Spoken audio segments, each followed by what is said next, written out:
Har'a applicationii tokkoon wal isin barsiisa. Applicationiin kun maal nu fayyadan gaafii keessani. Applicationoota kana keessaa isa tokko qabadhee isinii dhiyaadhee jira. Duraan applicationiin lama jawaala tokkocha irratti gad namaaf hin buufamu. Android tokko irratti aappima tokkotu gad buufamu.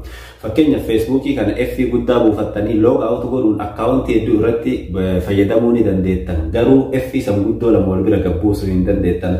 Amman tana kan isin agarsiisuu barbaadu applicationii hundaa'uu lama akka jawaala tokkocha irratti Android tokkocha irratti gad buufattaniin isin agarsiisa. Addatti ammootu WhatsApp lama hanga jaha akka itti jawaala tokkocha irratti fayyadamtan isin agarsiisa. Namoonni hedduun lakkoofsa hedduullee qabaatan WhatsApp lama buufatuu hin danda'an gosa WhatsApp waan hin beekneef jecha an ammootu har'an tana gosa WhatsApp lama hanga jaha akka itti jawaala tokkocha irratti buufattan isin agarsiisa. Gara barnootaa.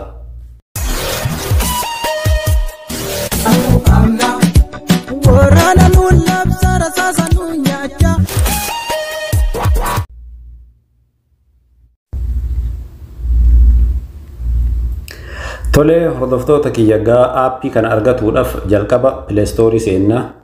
Play Store keenyanii cuquwaafna. Play Store erga seentanii multi jettanii itti katabdan. Multi parallel jettanii itti katabdanii akkatti katabdan jechuudha. Multi parallel jettanii yoo katabdan akkatti isinii dhufa 2021 urjii 4.3 qaban miliyoona 10 buufate an buufadhee waan jiruuf jecha gabaabsee isin agarsiisuudhaaf asumaan open isin install godhattanii gabbuufattanii ani waan buufadhee jiruuf asumaan seena open jedhaan. Open erga jedheen akkatti isinii dhufa. Open erga jettaniin akkatti isinii dhufa yeroo isin bakka kanaa ni tuuyitan addii tana jechuudha. Addii tana yeroo tuuyitan applicationoonni isin qaban akkatti ol isin yaa'an. Fakkeenyaaf Facebookii, WhatsApp, Instagram, Messenger, Zoom hunda isaa akkatti yaastan jechuudha. Ka barbaaddan aappii barbaaddan jechuun warra lama godhatu barbaaddan akkatti erga yaaftanii booda san booda bakka kana tuuyitan. Addi clone ka jedhu kana. Amma aappii 10 addi godhee jira. Yeroodhaaf ni eeydanii sakandii muraasaaf eegaa. Sakandii muraasaaf erga eeydanii akkatti isinii dhufa jechuudha aappiiwwan kun. Amman tana aappiiwwan kanniin fakkeenyaaf WhatsApp duraan tokkocha bulee kanatu achirra jira. Isin tokkocha kana qabdanii tokkochi kun lama isinii bu'uu hin danda'u. Amma garuu kan asii yoo seentan WhatsApp kan asii yoo seentan asitti fayyadamuu ni dandeettan.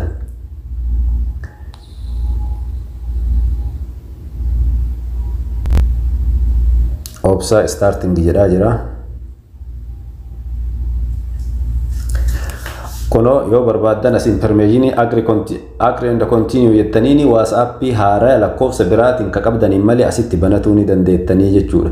Hunda isaatu akkanumatti banatuu ni dandeettan kana feedbackidhaa ofirraa cuftanii akkatti hunda isaatu akkatti banatuu ni dandeettan. Garuu WhatsApp illee ta'ee hunda isaatu as keessan seenuu yoo hin barbaanne screen keessan irratti akka itti aappii kaaniin waliin isinii dhufu aappii kana multimedia ka jedhu kana osoo seenne akka screen irratti duuba screen irratti fakkeenyaaf duuba screen ka jennuun aappii keessa akkatti aappii keessa jirtanii aappii original keessa jirtanii aappii original keessa yeroo baatan akkatti duuba screen kana irratti akka isinii dhufu yoo barbaadan akka gochuu qabdan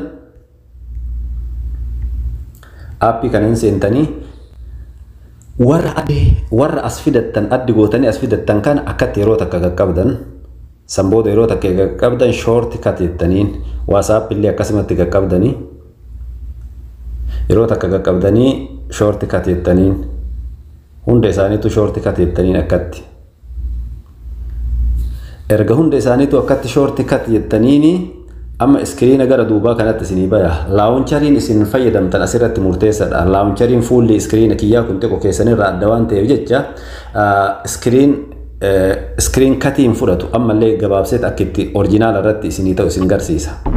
Akka qaqqabneetiniin takka takkaan ol baafne jechuudha. Hunda isaatu irra deemne akkasitti erga ol baafne gara alaatitti baana jechuudha.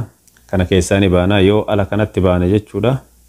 Bifa kanaan asitti bahee isinii dhufa cufti isaatu jechuudha akkatti haala kanaan isinii dhufa aappii kaan irraa jechuudha. Fakkeenyaaf warri originala fakkeenyaaf piisoonii kana yoo baase piisoonii kana bira yoo kaa'e amma laala piisfooniin asirraa P tanan qabu inni kuuwwan ammoo warri screen cut goone as finne sun P tana qabaa jechuudha. P tana qabaa. Akkasitti as finna warri P qaban kun warra dabilii dhufan dachaadha warra deebi'an pilaas qaba. Hundi isaatu maqaa ofii dura pilaas qaba. Kana fakkaata isiniin jedha warri ammootu WhatsApp 3 hanga 6 banatu dandeettan isiniin jedhe. WhatsAppin kun WhatsApp originala kun yoo WhatsApp dha kun ammootu business WhatsApp dha. WhatsApp tokko kanarratti 3 yoo dura banattan amma ammootu dachaadhaan 3 biraatti dabalattan WhatsApp jawala tokkocha irratti banatu ni dandeettanii jechuu fedheeti. Akkasii akka itti gammaddanii fi irraa waan baay'ee barattan akkasumas irraa hubattan irraa fayyadamtanis abdiidha qaba hanga barnoota biraati walitti deebinutti gaa kanumaan nagaan naa turaa isiniin jedha yoo isinitti tole chaanaalii keenyaaf miseensa tahaa subscribe godha mallattoo bilbilaas banadha yeroo yerootti wanni an gadhiisu akka isin bira ga'uuf barnootaalee isin gargaaran jedhee itti amane yeroo yerootti isin biraan gayaa fayyaa naa ta'a horaa bula.